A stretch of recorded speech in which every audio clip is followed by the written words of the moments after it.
100 বছর আগের কোনো মানুষ এখানে নাই, আবার এখন থেকে 100 বছর পরে আমরা কেউ থাকবো না। নতুন অতিথি দুনিয়াতে আসবে। আগের বহু অতিথি দুনিয়া থেকে চলে গেছে, আমরা তো অতিথির মতো দুনিয়াতে এসেছি। ক্ষণিক দুনিয়ায় এসেছি, ক্ষণিক সময়ের জন্য এসেছি, আমরা হলাম অতিথি। এই দুনিয়া নামক এই জায়গা থেকে আমরা ট্রান্সফার হয়ে চলে যাব কার কাছে? আসতে বলবেন না, কার কাছে? হিসাব আছে না নাই? আসতে বলবেন না, আছে না নাই? একটা আয়াত যখন আমি পড়ি আমার দারুণ ভয় লাগে, আমি তো খুব অস্থির হয়ে যাই। একটা আয়াত আমাকে খুব কাঁদিয়ে তোলে, খুব কমন আয়াত। যারা পারেন ঠোঁট মিলিয়ে বলেন, فَمَن يَعْمَلْ مِثْقَالَ ذَرَّةٍ خَيْرًا يَرَهُ وَمَن يَعْمَلْ مِثْقَالَ ذَرَّةٍ شَرًّا يَرَهُ। যাররা পরিমাণ, যাররা শব্দটা হলো এমন একটা জিনিস যা চোখে দেখা যায় না, এত সূক্ষ্ম জিনিস। যাররা পরিমাণ যে ভালো কাজ করবে সেদিন সে তা আল্লাহর সামনে দেখতে পাবে, যাররা পরিমাণ খারাপ কাজ করবে তাও সে দেখতে পাবে। অর্থাৎ প্রমাণ হয়ে গেল, পুঙ্খানুপুঙ্খরূপে বিচার করবেন তিনি আমার কে? কে বিচার করবেন? আল্লাহ। আমার বন্ধুগণ, সবাই তো দুনিয়া থেকে বিদায় নেব, কিন্তু বড় বড় কপাল হলো যে বান্দা আমলনামাটা ডান হাতে নিতে পারবে না। বাম হাতে যার আমলনামা হবে, খুব বিপদ, খুব বিপদ। আমলনামা যদি ডান হাতে নেওয়া যায়, বিশাল বড় ভাগ্য আমার। আর আমলনামা যদি বাম হাতে হয়, বড় কপাল আমার। আমার বন্ধুগণ, আল্লাহ তাআলা কত ভয়ঙ্কর কিছু কিছু কথা বলেছেন। এক জায়গায় তিনি বলছেন, কি ভয়ঙ্কর আয়াত! কিছুক্ষণ আগে এক ভয়ঙ্কর আয়াত বললাম, খুব ভয় পাই আয়াতগুলো দেখলে পরে। আরেকটা আয়াত খুব ভয়ঙ্কর, দেখেন সূরাতুল আরাফ আয়াত নাম্বার 40।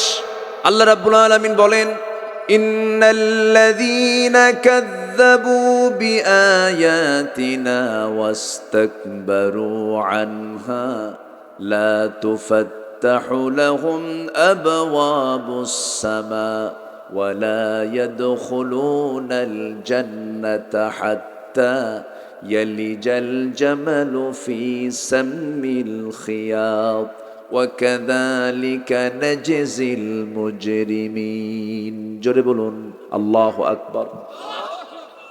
আল্লাহ রাব্বুল আলামিন বলেন, নিঃসন্দেহে যারা কাযযাবু মিথ্যা প্রতিপন্ন করবে বিআয়াতিনা আমার আয়াতগুলোকে, ওয়াস্তাকবারু আনহা যারা অহংকার দেখাবে, লা তুফাত্তাহু লাহুম আবওয়াবুস সামা তাদের জন্য আকাশের কোনো দরজা আমি আল্লাহ খুলবই না। আকাশের দরজা আছে না নাই বলেন? আল্লাহ তাআলা সে আকাশের দরজা খুলবেন ঈমানদারদের জন্য। জোরে বলুন সুবহানাল্লাহ। লা তুফাত্তাহু লাহুম আবওয়াবুস সামা, আকাশের দরজায় আমি খুলব না। এবং আরো শক্ত ভাষায় আল্লাহ রাব্বুল আলামিন বলছেন, ওয়ালা ইয়াদখুলুনাল জান্নাহ, এরা কখনো জান্নাতে প্রবেশ করবে না। হাত্তা ইয়ালিজাল জামালু ফি সাম্মিল খিয়াত, যেমন করে একটা সুঁয়ের ছিদ্র পথে উট প্রবেশ যেমন অসম্ভব, এই সমস্ত বান্দার জন্য আল্লাহর জান্নাতে যাওয়া তেমনই অসম্ভব। আমার ভাইয়েরা, কি ভয়ঙ্কর আয়াত আল্লাহ তাআলা বলেছেন। আল্লাহ তাআলা আবার বলছেন, বান্দারে তুই আমার জন্য যদি চোখের পানি ফেলে ফেলে কাঁদিস, আমি আমার আরশ আজিম থেকে প্রত্যেক রাত্রিতে আমি তোকে মাফ করার জন্য, আমি 7 আকাশের উপর থেকে আমি প্রথম আকাশে আসি আমি তোকে মাফ করার জন্য। যেরকম সুবহানাল্লাহ। আকাশ কয়টা বলেন? আকাশ কয়টা? সাবআ সামাওয়াত। আকাশ কয়টা? 7টা। আমার আল্লাহ তাআলা আরশ আজিম কোথায় বলেন? 7 আকাশের উপরে। 12টা পার হয়ে যায়, 12টা বাজে, আল্লাহ তাআলা আমাকে আপনাকে মাফ করার জন্য ফিস সামাঈদ দুনিয়া, দুনিয়ার আকাশে চলে আসেন আর বলেন, আলা মিন মুস্তাগফিরিন ফাগফির লা, কোন ক্ষমা প্রার্থী আছে আমার কাছে ক্ষমা চাবে, আমি তাকে ক্ষমা করে দেব। জোরে বলুন সুবহানাল্লাহ। আল্লাহ নিজে আসেন অনেক দূর থেকে, আমার কাছাকাছি চলে আসেন, এই প্রথম আকাশে চলে আসেন। হয়তো আমার কাছে এই প্রথম আকাশটা অনেক দূর, শুধু দূর না, অনেক দূর। আল্লাহ তাআলা সে আরশে আজিমে অবস্থান তিনি করেন, আমি দুনিয়াতে অবস্থান করি, কিন্তু আল্লাহ তাআলার কাছে সব জ্ঞান আছে না নাই বলেন? আছে। কিন্তু আমি যেখানে আছি, ধরুন মৌলভীবাজার জেলার জড়ি উপজেলার এই হরিরামপুর গ্রামের মধ্যে আমরা বসে আছি। আমরা যেখানে বসে আছি, এখান থেকে সোজা উপরের দিকে তাকালে আমরা একটা বিশাল আকাশ দেখতে পাই। এই আকাশের নিচে মহাশূন্যে মহান রব্বুল আলামিন সূর্য রেখেছেন, চন্দ্র রেখেছেন। চাঁদের দেশে মানুষ গেছে, চাঁদে যায় নাই, মানুষ গেছে। মঙ্গল গ্রহে মানুষ গেছে। মানুষ যদি বলে চাঁদ দেখলাম, মঙ্গল গ্রহ দেখলাম, তারকার দেশ দেখব, সূর্যের কাছে তো যাওয়া সম্ভব না। সূর্যের তাপ আছে না নাই? সূর্য পৃথিবী থেকে 13 লক্ষ গুণ বড়। ওই সূর্যের চাইতে কিছু তারকা আছে, বেটেল জুইস, সুপারনোভা আড্ডা নামক কিছু তারকা আছে। এক একটা তারকা সূর্যের চাইতে 33 কোটি গুণ বড়। মনে হয় বড় কম হয়ে গেছে? জোরে কন না সুবহানাল্লাহ। আরো জোরে বলুন সুবহানাল্লাহ। মানুষ চাঁদ দেখলো, মঙ্গল গ্রহ দেখলো। মানুষ যদি বলে তারকার দেশে একটু দেখতে যাব, জোনাকির মতো মিটিমিটি করে জল আমাদের চোখে ধরা পড়ে সেই তারকা। পৃথিবীর সবচেয়ে নিকটবর্তী তারকার নাম হলো প্রক্সিমা সেন্ট্রাই। প্রক্সিমা সেন্ট্রাই নামক সেই তারকার দেশে যদি কোনো বান্দা যেতে চায়, পৃথিবীর কোনো যানবাহন নিয়ে চলবে না, বিমান দিয়ে চলবে না, হেলিকপ্টার দিয়ে চলবে না। চেষ্টা করা যেতে পারে নভোযান দিয়ে। অ্যাপোলো 11 নামে একটা নভোযান আছে, আপডেট লেটেস্ট, যার ঘন্টার গতি হলো 39,000 কিলোমিটার। এই গতিবেগে যদি কেউ সেই অ্যাপোলো 11-এ চড়ে যদি সেই তারকার উদ্দেশ্যে রওনা দেয়, সেই সবচেয়ে নিকটবর্তী তারকার দেশ প্রক্সিমা সেন্ট্রাই যেতে সময় লাগবে 1,15,000 বছর মাত্র।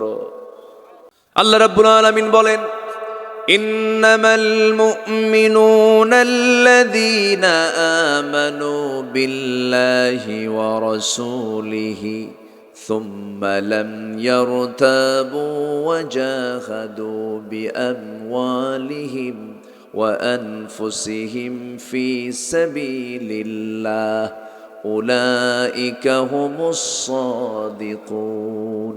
জোরে বলুন আল্লাহু আকবার। প্রকৃত মুমিন কারা? প্রকৃত মুমিন কারা? কারা হতে পারে প্রকৃত মুমিন? আমার দেশে 18 কোটি মুসলমান বসবাস করে। এই 18 কোটি মুসলমান নামাজি বেশি না বেনামাজি বেশি? আসতে বলবেন, নামাজি বেশি না বেনামাজি বেশি? বিড়ি খাওয়া বেশি না বিড়ি ছাড়া বেশি? হ্যাঁ, বিড়ি খাওয়া বেশি। দাড়িওয়ালা বেশি না দাড়ি ছাড়া বেশি? হ্যাঁ, দাড়ি ছাড়াই বেশি।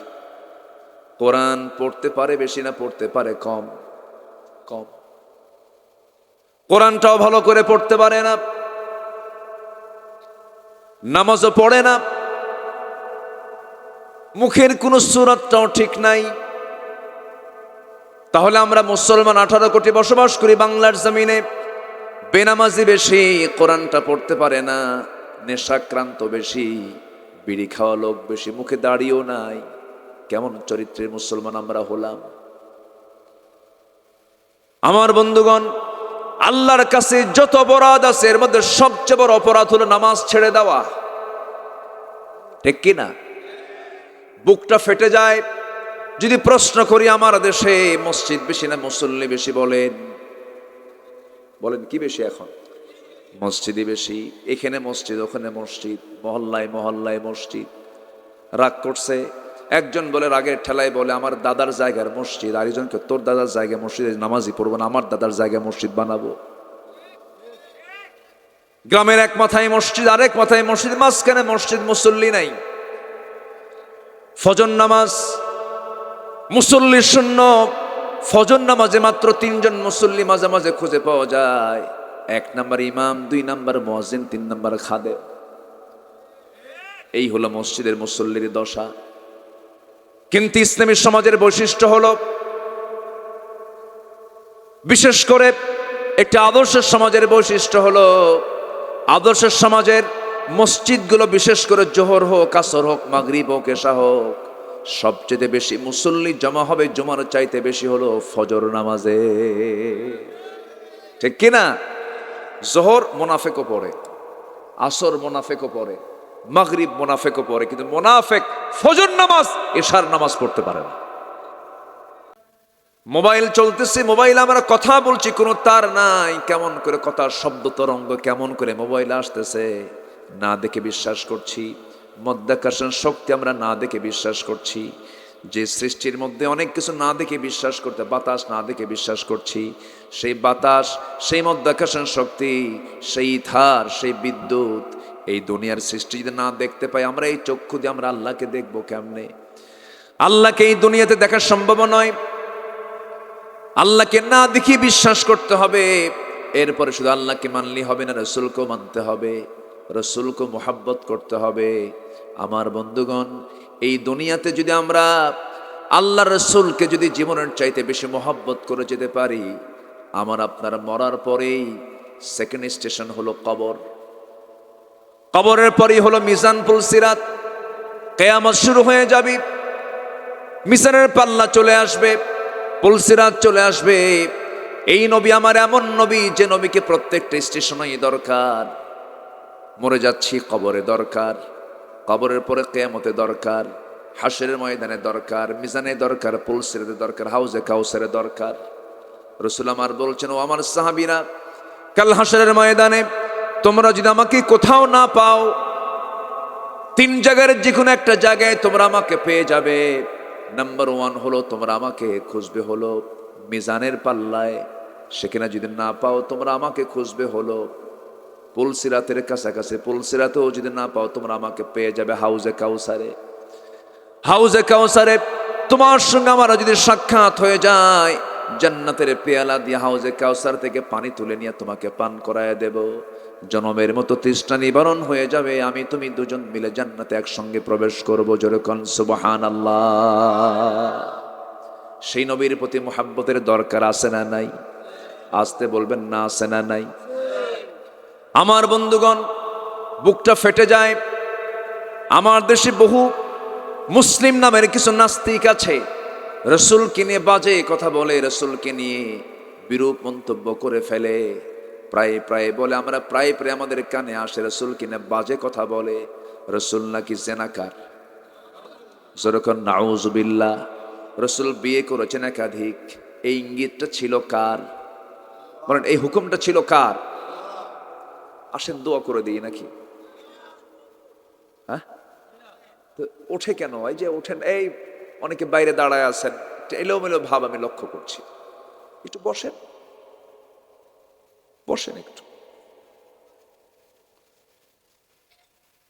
আর একটু সময় আমি কথা বলবো, খুব যে আমি কষ্ট দেব তা নয়, অনেক রাত হয়েছে। আমার ভাইয়েরা, রসুল বিয়ে করেছেন কার অর্ডারে? আসতে বলবেন না, কার অর্ডারে? রসুল প্রথম বিয়ে করেছেন কুমারী নারীকে না, বিবাহিতা নারীকে, বিধবা নারীকে বিয়ে করেছেন। আমার নবীর বয়সের 15 বছরের বড় একজন বয়স্কা নারীকে তিনি বিয়ে করেছেন। আমার আম্মা জান খাদিজাকে বিয়ে করেছেন আমার রসুল। তার জীবনের যৌবনটা শুরু করলেন, বিধবা নারীর পাশে দাঁড়ালেন। আমার নবীজির 24 বছর পার হলো, 50-এর কাছাকাছি বয়স যখন, তখন আম্মা জান খাদিজা দুনিয়া থেকে বিদায় নেবেন। সেই সময় রসুলকে লক্ষ্য করে বলছেন, ইয়া রাসূলুল্লাহ, মনে হয় বাঁচব না, দুনিয়া থেকে আমি বিদায় নিয়ে নেব। আমি জীবনে তেমন কোন আমল করতে পারি না, ইয়া রাসূলুল্লাহ, আমি আপনার কাছে কোনোদিন কোনো কিছু চাই নাই, সব সম্পদগুলো আমি আপনার হাতে তুলে দিয়েছি। আমি আজকে আপনার কাছে কয়েকটা জিনিস চাই। কি চাও খাদিজা, বলো।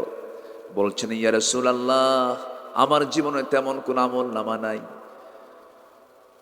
কবরকে দারুণ ভয় পাই, কবরকে দারুণ ভয় লাগে আমার। ইয়া রাসূলুল্লাহ, মেহেরবানি করে সেই কবরে আমার লাশটা রাখার জন্য কাউকে দায়িত্ব দিবেন না, আপনি নিজে বিশ্বনবী আপনার বরকতি হাতে পিঠে বহন করে আমাকে কবরে রেখে আসবেন। নবীজি বলছেন, খাদিজা আর কি করব বলো। এবার বলছেন, ইয়া রাসূলুল্লাহ, কবরের মাটিতে দাঁড়ায়া থাকবেন, প্রশ্নকারী ফেরেশতা চলে আসবে, আমার তেমন যোগ্যতা নাই, মেহেরবানি করে আমার পক্ষ থেকে আপনি সালামের জবাবগুলো, প্রশ্নের জবাবগুলো দিয়ে দিবেন, আপনি আমার চেহারাটা কিবলামুখী করে দিবেন। রাসূল বলছেন, খাদিজা তুমি আমার কাছে কোনোদিন মুখ ফুটে চাও নাই, আজকে তুমি যা বললাম আমি তা অক্ষরে অক্ষরে পালন করব। আম্মাজান খাদিজা দুনিয়া থেকে বিদায় নিলেন, নিজের পিঠে বহন করে লাশটা কবরের দিকে নিয়ে চলে গেলেন। মাকবারায়ে মুআল্লাহ এখনো মক্কায় সাক্ষী হয়ে আছে, আমার নবজি মাকবারায়ে মুআল্লাতে নিয়ে চলে গেলেন, তিনি মক্কায় মারা যান। পর্দার বিধান আসার আগেই তিনি দুনিয়া থেকে বিদায় নেন। আম্মাজান খাদিজাকে কবরের শোয়া দিয়া কবরের মাটিতে দাঁড়ায় আছেন, নবজির কান্না থামে না। আমার নবজি এমন কোনো দিন নাই যে দিন আমার রাসূল খাদিজার জন্য কাঁদেন নাই। সেই খাদিজাকে বিদায় দিচ্ছেন, কবরে দাঁড়ায় আছেন। ফেরেশতা জিবরিল বলছেন, ইয়া রাসূলুল্লাহ আপনি কেন দাঁড়ায় আছেন? জবাব দেবার জন্য। এবার জিবরাইল বলছেন, খাদিজার জবাব দেবার জন্য কাউকে লাগবে না, খাদিজার জবাব দেবার জন্য আরশ আসিমের মালিক আল্লাহ তাআলা যথেষ্ট। যে আল্লাহ তাআলা নিজে আম্মাজান খাদিজাকে সালাম দিয়েছেন, আল্লাহু আকবার বলেন। এত একজন দামি নারী, এত একজন দামি নারী, ভয় কিসের? কবরের। কিসের ভয় বলেন, কিসের ভয়? আর আমার দেশের কিছু মুরিদ আছে, বন্ড দরবারের মুরিদ, কয় পীরের তো মুরিদ হইছি, পীরের ঠ্যাং ধরে জান্নাত পার হয়ে জাহান্নামে যাবে, যা তুই জাহান্নামে। লাইয়ান জুহাদুম মিনকুম বিআমালিহ, কোন বান্দা নাজাত পাবে না তার আমল দিয়া, নাজাত পাবে না তার আমল দিয়া, নাজাত পাবে না, আমল দিয়ে নাজাত পাবে না। এক সাহাবী বললেন, ইয়া রাসূলুল্লাহ, ক্বালু আনতা, সাহাবীরা বললেন আপনি কি? রাসূল বলেন, আমিও নাজাত পাবো না, ইল্লা আইয়াতাগাম্মাদানি আল্লাহ, তবে আল্লাহ তাআলা আমাকে রহমতের চাদর দিয়ে পরিবেষ্টন করবেন, আল্লাহ তাআলা আমাকে মাফ করবেন। জোরে কোন সুবহানাল্লাহ, জোরে বলি সুবহানাল্লাহ। সেই বিশ্ব নবীর প্রয়োজন সবার জীবনে আছে না নাই বলেন? আসতে বলবেন না, আছে না নাই? আছে। আমার নবীজি খাদিজাকে বিদায় দিয়ে চলে আসলেন। আমার নবীজিকে বিয়ের অর্ডার দিলেন আল্লাহ রাব্বুল আলামিন। রাসূল নিজে বলেন, আমার খাদিজা যদি আমার জীবনের শেষ সময় পর্যন্ত থাকতো, আল্লাহ রাব্বুল আলামিন আমাকে দ্বিতীয় বিবাহের কোনো অর্ডার দিতেন না। অর্থাৎ এখান থেকে প্রমাণিত হয়ে গেল রাসূল যে বিয়েগুলো করেছেন সম্পূর্ণ অর্ডার ছিল কার? আসতে বলবেন না কার? খাদিজাকে বিয়ে করেছেন হলো হাদিসকে সংরক্ষণের জন্য। আমার ভাইয়েরা, রাসূল তো বলেছেন, দিনের আলোতে আমি যা করি, রাতের আধারে আমি যা করি, সব মানুষের সামনে ওপেন করে দাও, কোনো কিছু আড়াল করে রেখো না। আমার নবীর রাতের চরিত্র, দিনের চরিত্র সব মানুষের সামনে ওপেন ছিল, তার কাছে কোনো কিছু আড়াল ছিল না। কারণ আমার আপনার জন্য উত্তম আদর্শের মডেল বানিয়ে দেওয়া হয়েছে আমার রাসূলকে। লাকাদ কানা লাকুম ফি রাসূলিল্লাহি উসওয়াতুন হাসানা লিমান কানা ইয়ারজুল্লাহ ওয়াল ইয়াউমাল আখির ওয়া যাকারাল্লাহ কাসীরা। আমার বন্ধুগণ, সেই নবীজির বিরুদ্ধে আজকে কথা বলা হয়, নবীর বিরুদ্ধে মারাত্মক শক্ত কথা বলা হয়। আমার দেশে রুটিনর্কের মতো কিছু নাস্তিকের বাচ্চারা কিছু কুলাঙ্গার আছে না নাই? আচ্ছা, এত বিচার দেখলাম আমরা, এত আইন দেখলাম আমরা, রাসূলকে যারা গালি দিল আজ তাদের একটারও কোনো বিচার হয়নি। এমন একদিন আসবে আমাদের সামনে, জোরে বলি ইনশাআল্লাহ। এমন একটা দিন আসতেছে সামনে, সামনের দিন কোরআনের দিন, সামনের দিন ইসলামের দিন। রাশিয়ার মঞ্চে মুসলমান বসে যাবে, রাশিয়ার মসনদে মুসলমান বসে যাবে। আজ থেকে 50 বছর পর গোটা পৃথিবীর মেজরিটি জনসংখ্যা হবে মুসলমান, মুসলমান, মুসলমান। সম্মানিত ভাইয়েরা, আমাকে গালি দাও সহ্য করব, আমার বাপকে গালি দাও সহ্য করব, রাসূলকে গালি দিবি জিহ্বা টেনে ছিড়বো আমরা, ঠিক কিনা? রাসূল আমার কলিজা, রাসূল আমার কি কলিজা, রাসূলকে সব জায়গায় লাগবে, কোনো উপায় নাই। এই জন্য আল্লাহ তাআলা যেখানে ঈমানের কথা বলেছেন, আল্লাহর প্রতি ঈমান, সাথে কার প্রতি? নবীর প্রতি ঈমান, নবীকে বাদ দেন নাই। ইন্নামাল মুমিনুনা আল্লাযীনা আমানু বিল্লাহি ওয়া রাসূলিহি, আল্লাহকে মানতে হবে, রাসূলকে মানতে হবে। সুম্মা লাম ইয়ারতাবু, সন্দেহ করা যাবে না। সাহাবায়ে কেরাম রাসূলকে কি পরিমাণ ভালোবেসেছেন। একজন সাহাবী, বিখ্যাত সাহাবী, তার নাম জাবির। সাহাবীর নাম কি? জাবির রাদিয়াল্লাহু তাআলা আনহু। নবীর সঙ্গে খুব তার তাআল্লুক ছিল, গভীর সম্পর্ক ছিল। আমার নবীজি মদিনার 10 বছর যুদ্ধ পরিচালনা করেছেন 86টা। কয়টা বলেন? 86। কয়টা বলেন? 10 বছরে যদি 86টা যুদ্ধ পরিচালনা করা লাগে, নবীজির জায়নামাজের সময় বেশি কাটছে না ঘোড়া পিঠের সময় বেশি কাটছে? কোন বলেন? যদি বছরে 8টা থেকে 9টা যদি যুদ্ধ পরিচালনা করতে হয়, জায়নামাজে বেশি না ঘোড়ার পিঠে বেশি? ঘোড়ার পিঠিতে বেশি।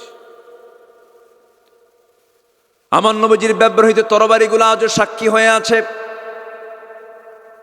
আমার নবীজি মাথায় হেলমেট পড়েছেন। নবীর দক্ষ তরবারির পরিচালনা ছিল তার। লোহার বর্ম, তিনি লৌহ বর্ম পড়েছেন। বর্ষা তিনি হাতে নিয়েছেন। অশ্বারোহী হয়েছেন মুহাম্মদ সাল্লাল্লাহু আলাইহি ওয়াসাল্লাম। আমার নবীজির সবচাইতে ঐতিহাসিক 3টা যুদ্ধের কথা সবচাইতে বেশি গুরুত্বপূর্ণ: বদর, উহুদ, খন্দক। বদর, উহুদ, খন্দক। খন্দকের যুদ্ধ বিশেষ করে জাবির রাদিয়াল্লাহু তাআলা আনহু, নবীর প্রতি কি তার যত্ন ছিল দেখেন। রাসূলকে কি পরিমাণ তিনি ভালোবেসেছেন। নতুন সিরাতটা, আমি এই ঘটনা বেশি বলি নাই। এই সিরাতটা আমার জীবন আলোচনাটা কম এনেছি, এবছর এই ফার্স্ট মনে হয় বলতেছি। আমার বন্ধুগণ, জাবির রাদিয়াল্লাহু তাআলা আনহু লক্ষ্য করে দেখলেন খন্দকের প্রান্তরে আমার নবীজি পেটে পাথর বেঁধেছেন, কেউ দেখে নাই। নবীজি ক্ষুধার যন্ত্রণা সহ্য করতে না পেরে 10 বছরের শেষে যুদ্ধ পরিচালনা করতে গিয়ে, অর্থ কি থাকার কথা না শেষ হয়ে যাওয়ার কথা? রাশিয়া এখন যুদ্ধ বিধ্বস্ত দেশ। অর্থনৈতিকভাবে কি রাশিয়া সমৃদ্ধ এখন? না। ইউক্রেন যুদ্ধ বিধ্বস্ত দেশ। আমার নবীজি মদিনায় এসে ছোট্ট একটা স্টেট গড়ে তুললেন, সেখানেও যুদ্ধ শুরু হয়ে গেছে। খাদিজার সম্পদ, সাহাবায়ে কেরামের সব দেওয়া সম্পদগুলো যুদ্ধ করতে করতে শেষ হয়ে যাচ্ছে। খন্দকের পরিখা খনন করার সময় আমার নবীজি সালমান ফার্সির পরামর্শ নিয়ে গোটা মদিনাকে সেফ করার জন্য বিশাল 3 মাইল লম্বা পরিখা খনন করতে নিলেন। কোদাল মারলেন আমার নবীজি। রাসূল নিজে কোদাল মারতেছেন, নবীজি সবার আগে কোদাল মারতেছেন। কোদাল মারতে মারতে নবীজির কোমরটা পর্যন্ত কুঁজো হয়ে গিয়েছিল খন্দকে। ওই যে কোমরটা কুঁজো হয়ে গিয়েছিল, আমার নবীজি মৃত্যুর দিন পর্যন্ত আমার নবীজি কোমর সোজা করে দাঁড়াতে পারেন নাই। আমার নবীজি বাঁকা হয়ে হেঁটেছেন সারা বাকি জীবন। উহুদে দাঁত ভেঙেছে তার, বাকি জীবন তিনি দাঁত ছাড়া মুখে কথা বলেছেন। আল্লাহু আকবার বলেন। মিষ্টি খাওয়া সুন্নাত, চোখে সুরমা লাগানো সুন্নাত, জুব্বা পড়া সুন্নাত, এরপর আর কি পাগড়ি পড়া সুন্নাত, দাঁড়িয়ে রাখা সুন্নাত। বিশ্বাস করছি, মানবো, সওয়াব আছে। সুরমা লাগানো সুন্নত আর মিষ্টি খাওয়া সুন্নত আর দাঁত ভাঙ্গা সুন্নত আর কোমর ভাঙ্গা সুন্নত এক হতে পারে না, পারে না, পারে না। ঠিক কিনা? সেই খন্দকের পরিখা খনন যখন করছিলেন, 4 দিন না খাওয়া। কয়দিন? 4 দিন। আমার নবীজির 2টা টাইম সবচেয়ে বেশি কষ্টের গেছে। একটা হলো তায়েফে গিয়ে। কোথায় গিয়ে? তায়েফ। 3 জায়গায়, তায়েফ, উহুদ এবং খন্দক। খুব কষ্ট হয়েছে আমার নবীজির। সবচেয়ে বেশি রক্ত ঝরেছে উহুদে এবং খন্দকে। নবীজি চরম ক্ষুধার্ত, 4 দিন না খাওয়া। কয়দিন বলেন? 4 দিন। আমার নবীজি জুব্বার নিচে পাথর বেঁধেছেন পেটে, ক্ষুধার যন্ত্রণা সহ্য করতে পারছেন না। অনেকেই টের পায় নাই, কিন্তু জাবির টের পেয়েছেন। কে পেয়েছেন টের? জাবির রাদিয়াল্লাহু তাআলা টের পেয়েছেন। টের পেয়ে দেরি করলেন না, সোজা বাড়িতে চলে গেছেন। বাড়িতে গিয়ে বলছে, বউ আমার শোনো, আমার নবীজির না খাওয়া ছোট্ট একটা ছাগল তো আছে, ছাগলটা জব করে দিয়ে গেলাম, ছাগলটা তুমি সুন্দর করে রান্না বান্না করো। আমার নবীর প্রিয় খাবার হলো কিছু রুটি, কিছু ছাগলের গোশত। বউ বলে দিল, জাবির শোনো, রসুলকে একা কি বলে আসবা, জোরে জোরে বলবা না কানে কানে বলবা, জোরে জোরে বললে সবাই জেনে যাবে, সবাই চলে আসলে কেমন করে মেহমানদারি করব। রসুল যেন দুই একজনকে সাথে নিয়ে চলে আসে। জাবির রাদিয়াল্লাহু আনহু নবীর সামনে চলে গেলেন, গিয়ে দাঁড়ালেন, দাঁড়িয়ে কানে কানে বলছেন, ইয়া রাসূলুল্লাহি, আমি আপনাকে টের পেয়েছি, আপনি পেটে পাথর বেঁধেছেন, খুব কষ্ট আপনার হচ্ছে, বাড়িতে ব্যবস্থা করেছি, আমি আপনার জন্য ছোট্ট একটা ছাগি জবাই করেছি, আপনি আমার বাড়িতে চলেন। আমার নবীজি দারুণ খুশি হলেন। খুশি হয়ে দাঁড়ায়া গিয়া সব সাহাবায়ে কেরামকে ডাক দিয়ে বলছে, ও সাহাবীরা, ও মুজাহিদরা, জাবির আমাদেরকে দাওয়াত দিয়ে গেল, চলো আমরা সবাই মিলে যাই। সুবহানাল্লাহ। বউ কি কইছে একটু কানে কানে বলেন।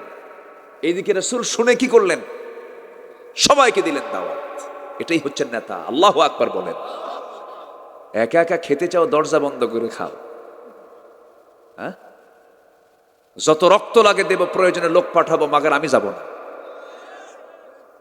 এই সমস্ত নেতৃত্বের মুখে জুতা মারা দরকার।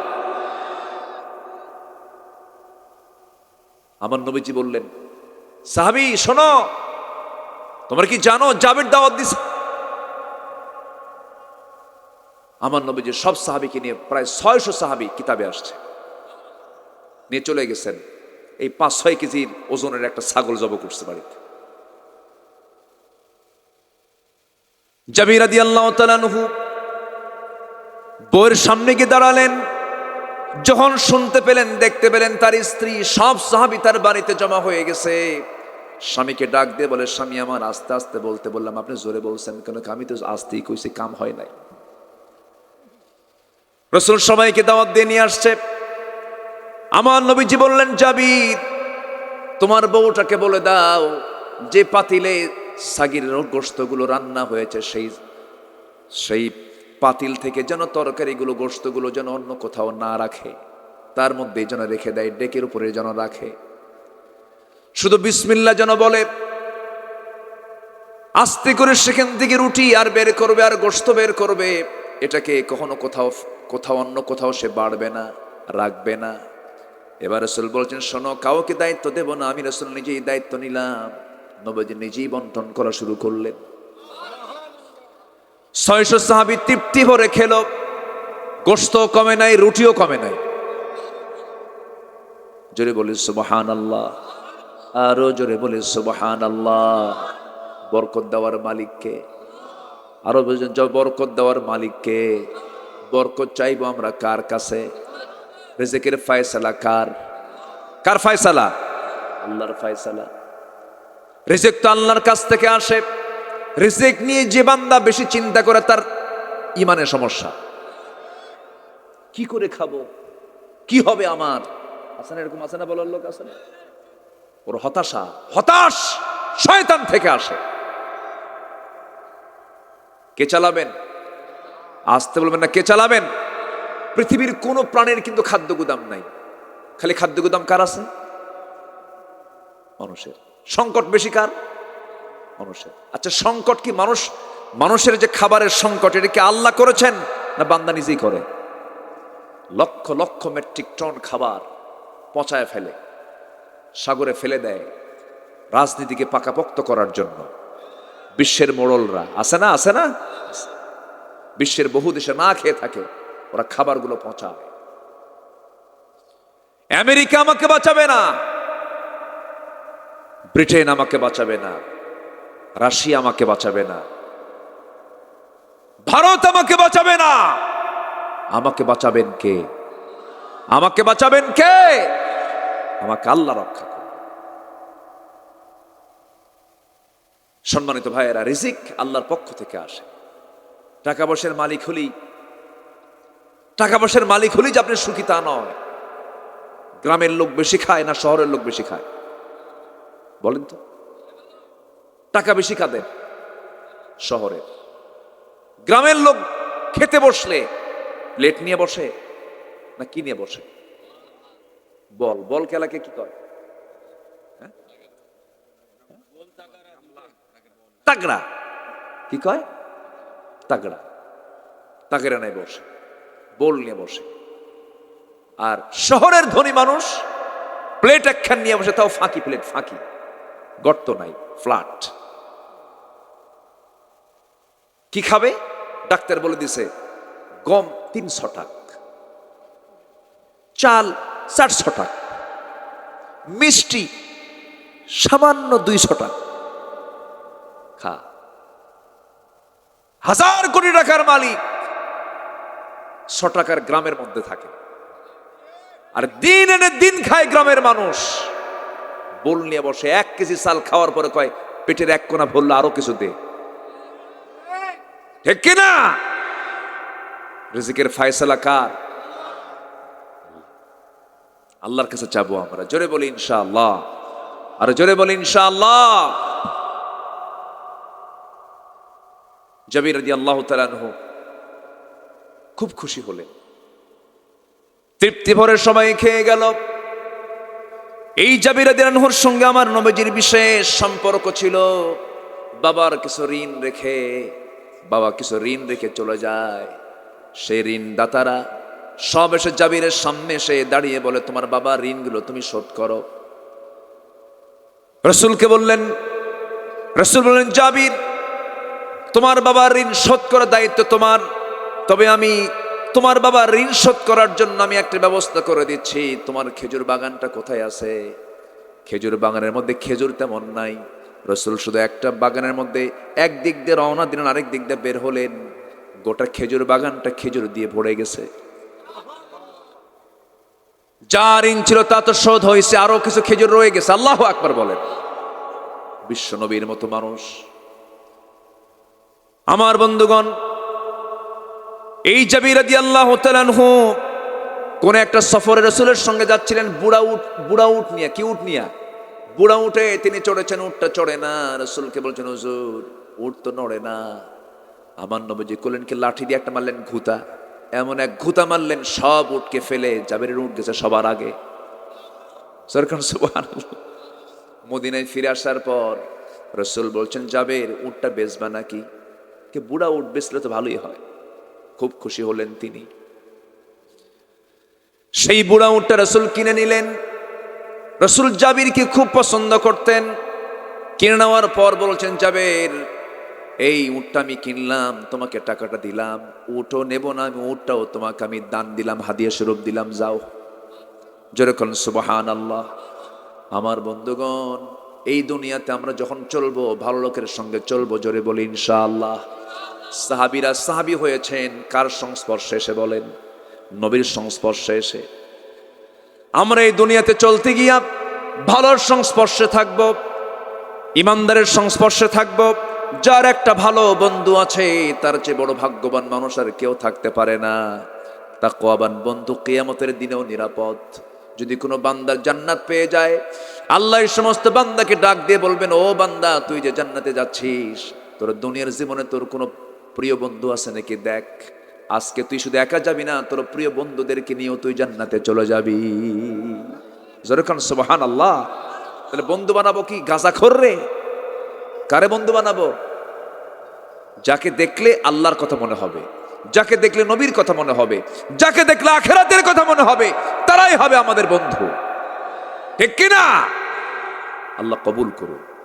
জোরে বলি আমিন। 3টা কাজ। কয়টা কাজ শিখে যাব আমরা? 3টা কাজ। আমার বন্ধুগণ, 1 নাম্বার হলো ঈমান। 1 নাম্বার কি? ঈমানটাকে টিকে রাখতে হবে, ঈমানকে মজবুত করতে হবে। ঈমান আছে আমল নাই, কাম হবে না। আমল আছে ঈমান নাই, তাও কাম হবে না। ঈমানও লাগবে, আমলও লাগবে। ঈমানটা পাকাপোক্ত রাখতে হবে। যে কোনো মূল্যে ঈমানকে কখনো নষ্ট করা যাবে না। আমার দেশের বহু মানুষ আছে 300 টাকা হাতে পেলেই ঈমান বিক্রি করে ফেলে। আছে না? আছে।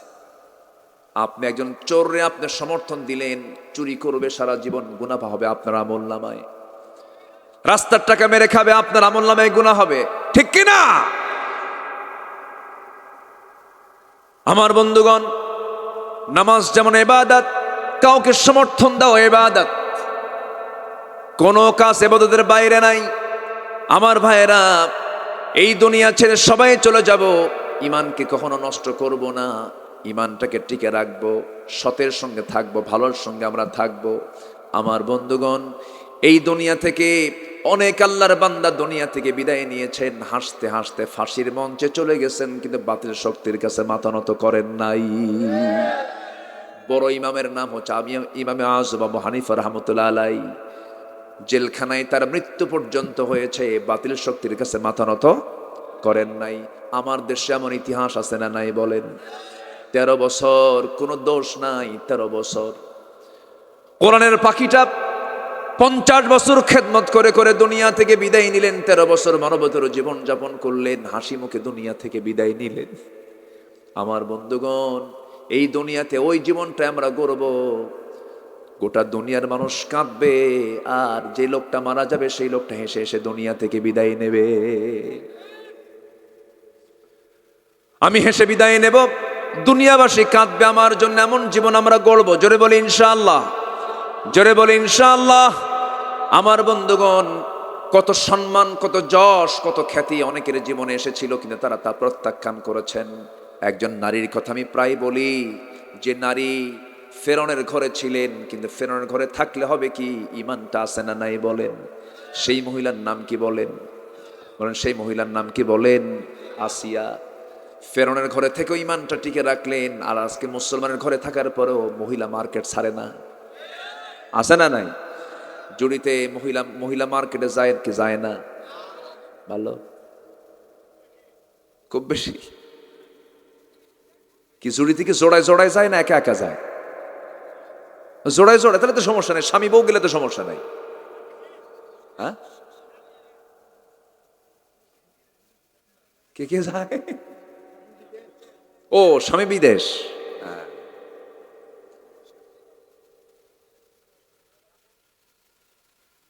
মার্কেটে যান, সমস্যা নাই, স্বামীকে ধমক মেরে বলে তুমি কি মার্কেট বুঝো? 300 টাকার শাড়ি 1000 টাকা দিয়ে নিয়ে আসতো, থাও, ঢং ঢং করে মার্কেটে চলে যায়, গায়ে কাপড় চুপড়ও নাই।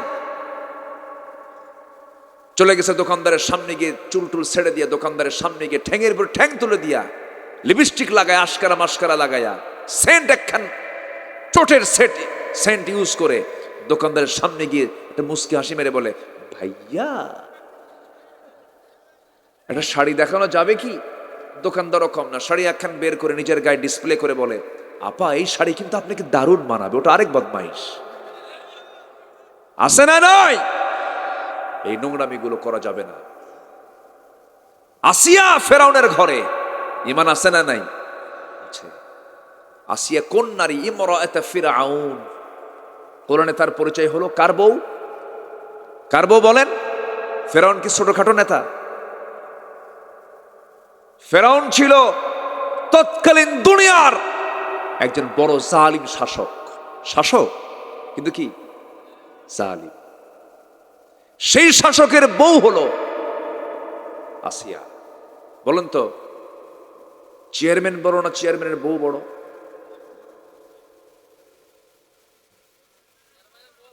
বউ বড়, এতে বিশাল ব্যাপার। বউরে আপনারা এরকম ভয় পান? বইয়ের কথা শোনো না কে বলেন? সবাই শোনে, হুজুরও শোনে, চেয়ারম্যানও শোনে। তুমি কত বড় হুজুর আমার জানা আছে, বসো, বুঝলেন? এক রাজা প্রজার মাঝে ঘোষণা করছে, যে প্রজা বইয়ের কথা শোনে তাদেরকে একটা করে ডিম দাও, আর যে প্রজা বইয়ের কথা শোনে না তাদেরকে একটা করে ঘোড়া দাও। গোটা দিন পার হয়েছে, সব খালি ডিম নিয়ে যায়, কেউ আর ঘোড়া পায় না, সবাই বইয়ের কথা শোনে। সন্ধ্যার আগ দিয়ে এক পাবলিক এসে বলে, জাহাপনা, জীবনে বইয়ের কথা আমি কোনোদিন শুনি নাই, যা আস্তাবল থেকে একটা ঘোড়া নিয়ে যা। ঘোড়া নিয়ে চলে গেছে বাড়িতে। বউ বলে, এই ঘোড়া পাইছো কই? কালো ঘোড়া। এটা কোনো কালার হলো? ঘোড়া পাইছো পাইছো, লাল ঘোড়া নিয়ে আসবো, যাও এটা পাল্টা লাল ঘোড়া নিয়ে আসো। আবার ফিরে আসছে রাজার কাছে, এসে বলে, রাজা মশাই ঘোড়া তো হয় নাই, কালো না দিয়ে লাল ঘোড়া দিলে ভালো হয়। কে এই পরামর্শ ধরে দিল? কে বউ আমার শিখাই দিল। ঘোড়া থুইয়া ডিম নিয়ে যা।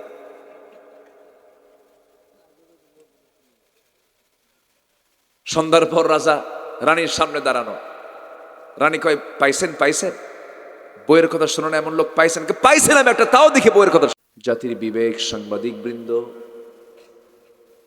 সামনে উপস্থিত, দূরে কাছের বিভিন্ন স্থান থেকে ছুটে আসা কালেমার ঝান্ডাবাহী, তৌহিদের পতাকাবাহী, দিন ইসলামের নরসারদুল বীর মুজাহিদ, প্রাণ প্রিয় সম্মানিত দিনী ভাইরা, আড়ালে বসে আছেন শ্রদ্ধেয়া সম্মানিতা মা বোনেরা,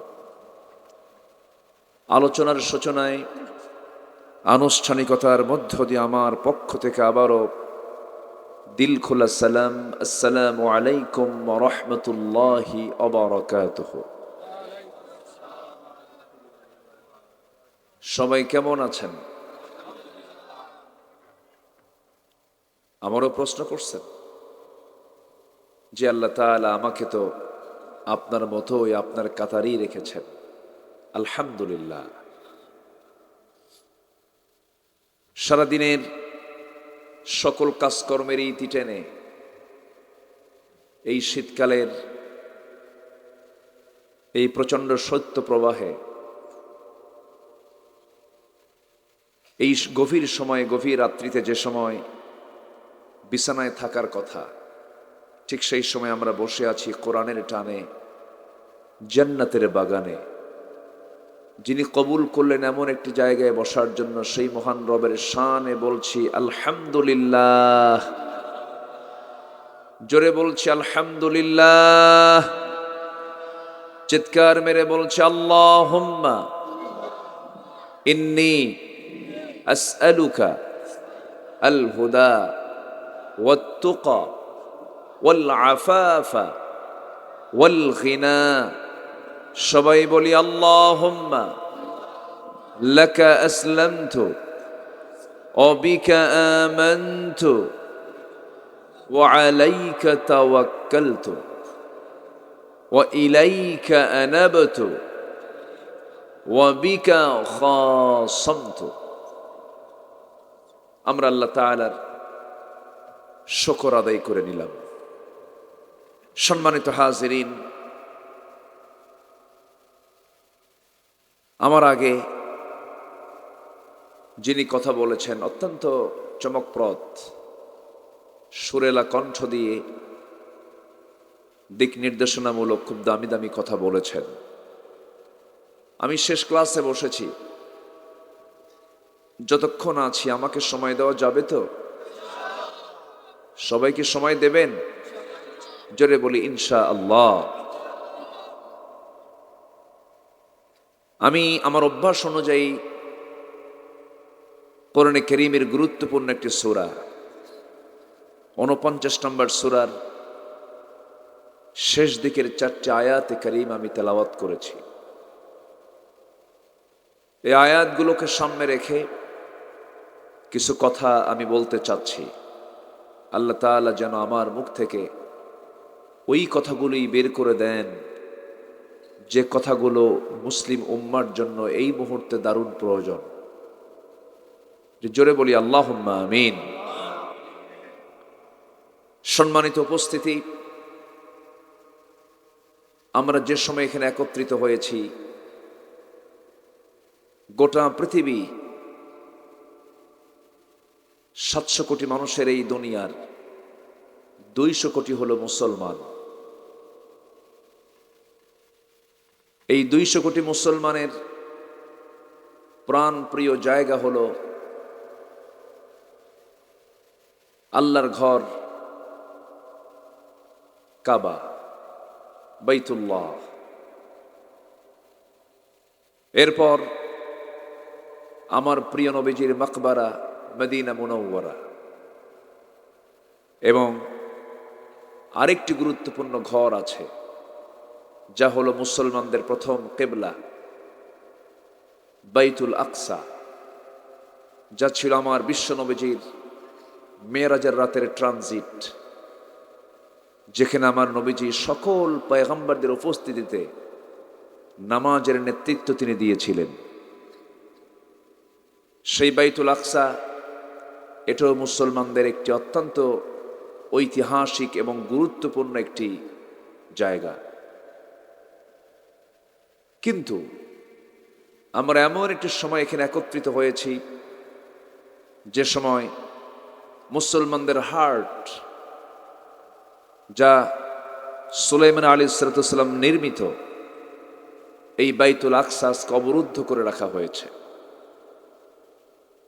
ইহুদির বাচ্চারা আমার নবীর সময়ও জ্বালাতন করছে, আমার নবীর খাবারের মধ্যে বিষ প্রয়োগ পর্যন্ত করেছে, অসংখ্য পয়গম্বরকে দুনিয়া থেকে বিদায় করেছে।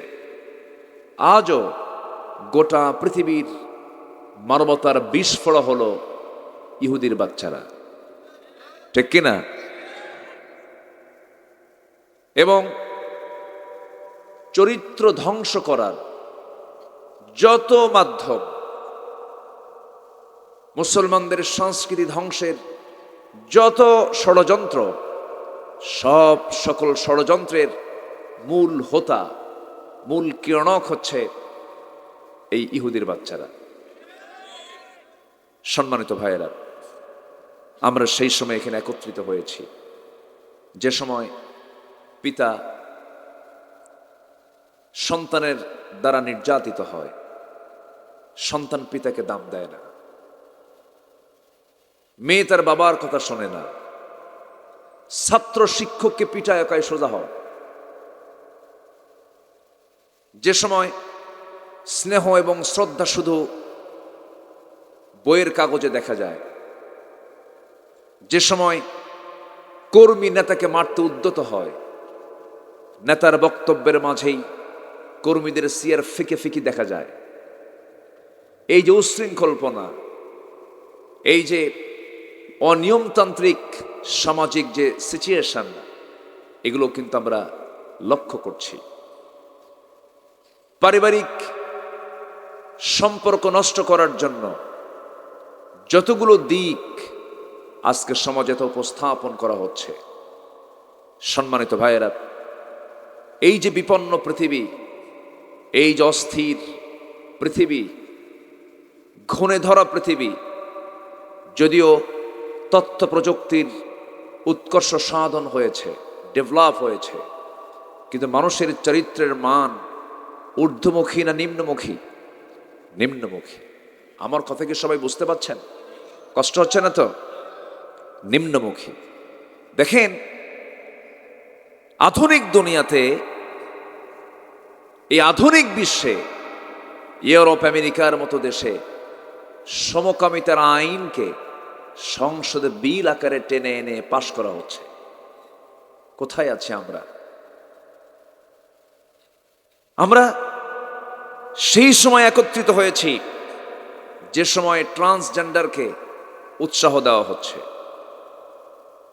পুরুষ পুরুষে বিয়ে করছে, হোমোসেক্স, সেম সেক্সকে উৎসাহ দেওয়া হচ্ছে। অথচ কমন একটা বিষয়, ব্রিটেন প্রধানমন্ত্রী ভারতীয় বংশোদ্ভূত ঋষি সুনাক তিনি বলেছেন, a man is a man, A women is a women, that's just a common sense. একটা পুরুষ পুরুষই, একটা নারী নারী, এটা একটা কমন সেন্সের বিষয়। অথচ এই 5000 বছর আগের সেই সমকামিতার ঘৃণ্য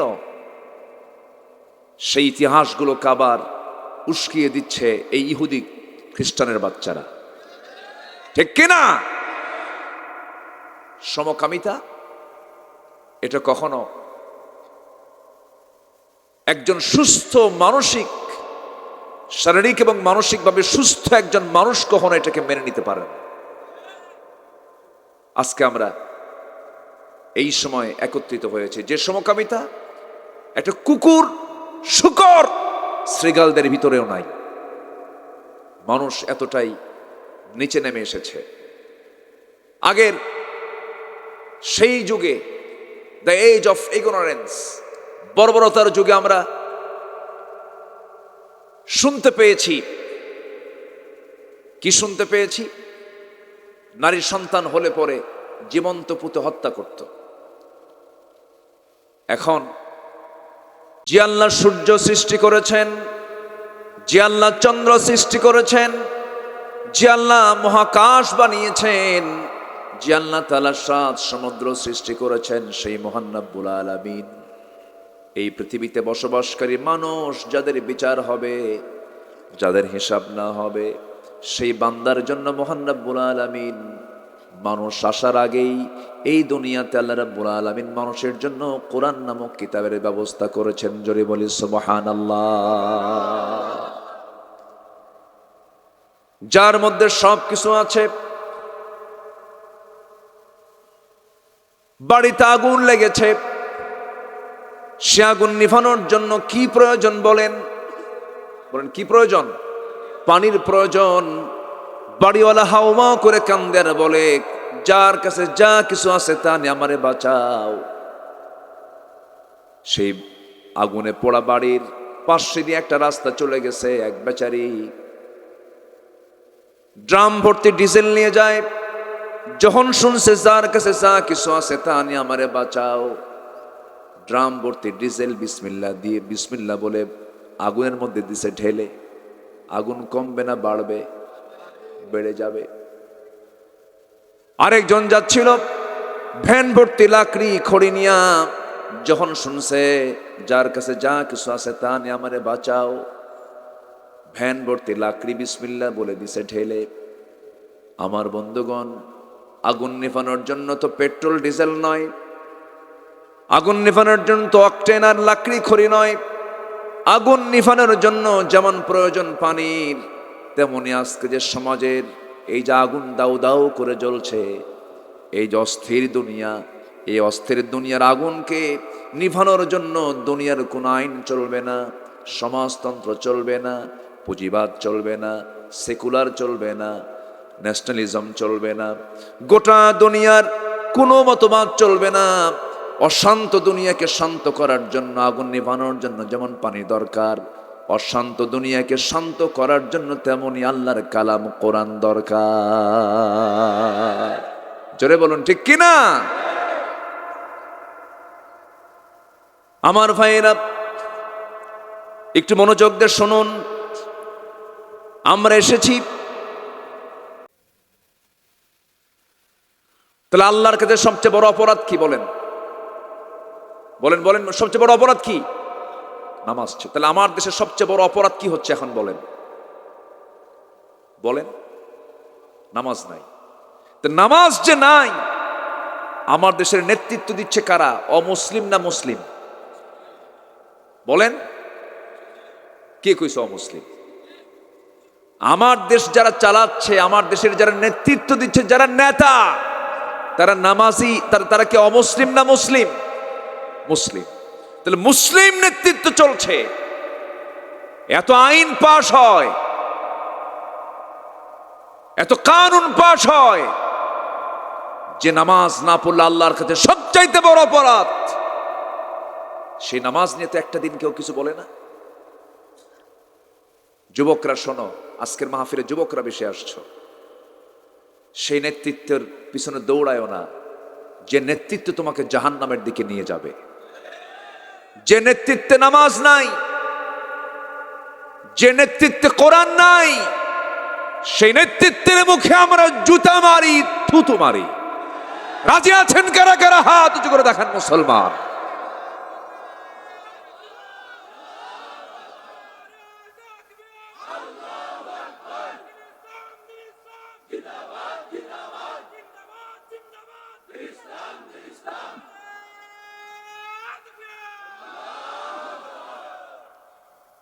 কষ্ট পেলেন নাকি?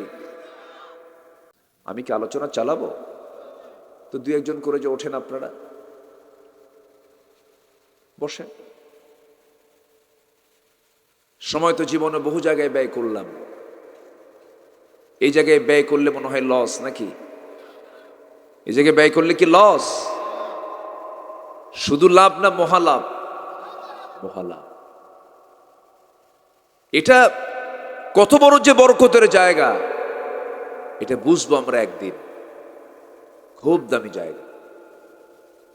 যদি এখানে বসে যদি আপনার তৃপ্তি না হয়, তাহলে ভাবতে হবে মিস্টার ইবলিস ওয়াসওয়াসা দিচ্ছে।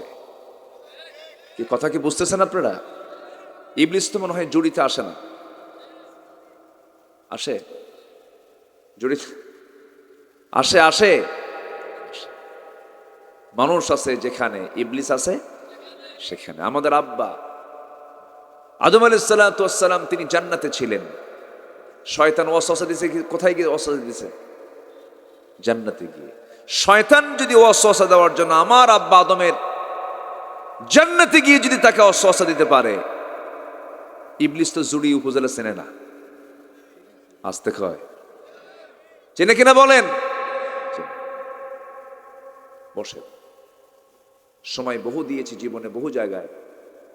আজকে কোরআনের জন্য সময়টা ব্যয় করি, কোরআন আমার জন্য সুপারিশ করবে। জোরে বলি সুবহানাল্লাহ। এমন ক্ষমতা কোরআনকে কে দিয়েছেন? আসতে বলবেন না, কে দিয়েছেন? আল্লাহ দিয়েছেন।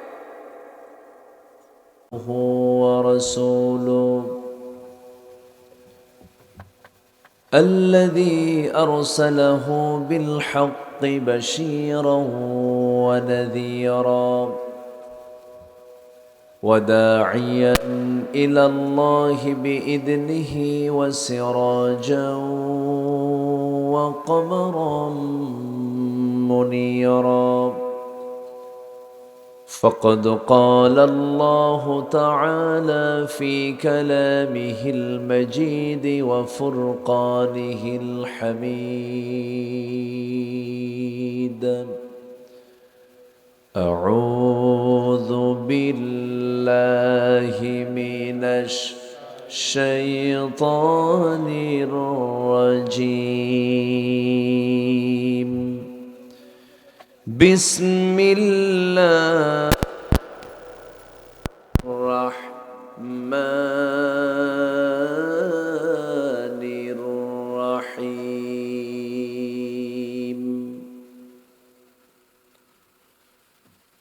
إنما المؤمنون الذين آمنوا بالله ورسوله ثم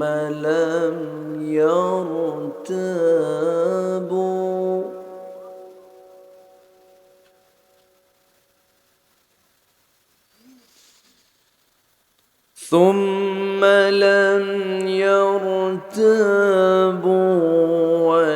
وجاهدوا بأموالهم وأنفسهم في سبيل الله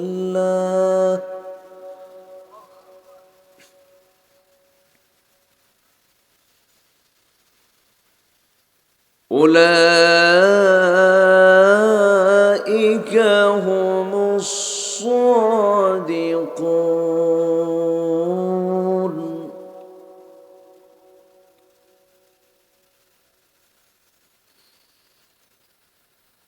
قل أتعلمون الله بدينكم والله يعلم ما في السماوات وما في الأرض.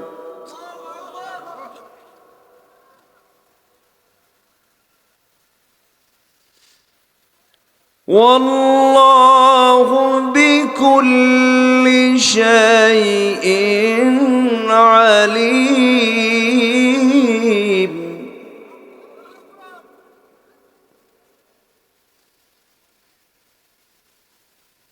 يمنون عليك أن أسلموا قل لا تمنوا علي إسلامكم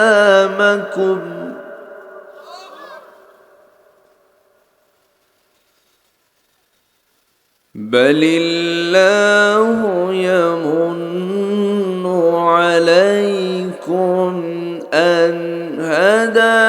لكم للإيمان إن كنتم صادقين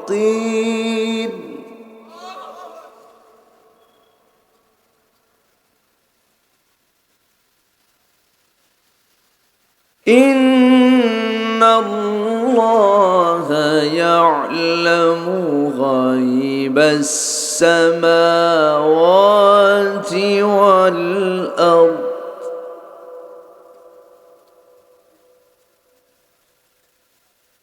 والله بصير بما تعملون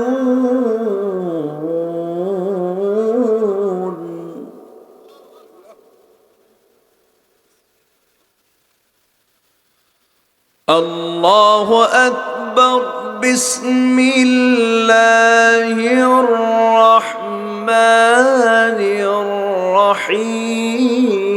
الرحيم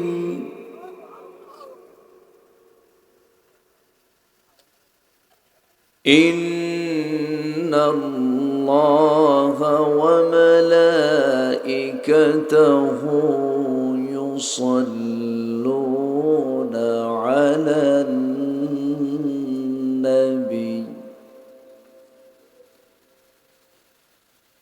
يا أيها الذين آمنوا صلوا عليه وسلموا تسليما اللهم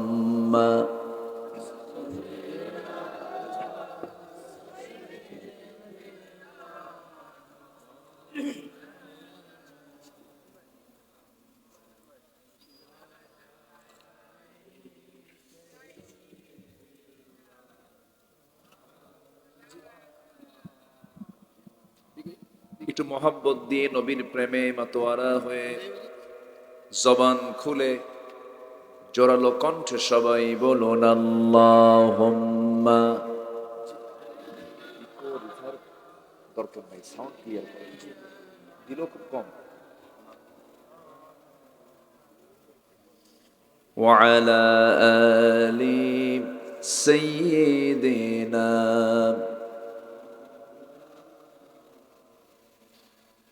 সবাই বলুন বালাগাল উলা বিকামালিহি কাশাফাত তুজা বিজামালিহি حسنت جميع خصاله صلوا سورة يوسف بداري حكمة لقمان ما قارئ قرآن باري يهدي لسادمان ما بلغ العلا بكماله كشف التجى بجماله حسنت جميع خصاله صلوا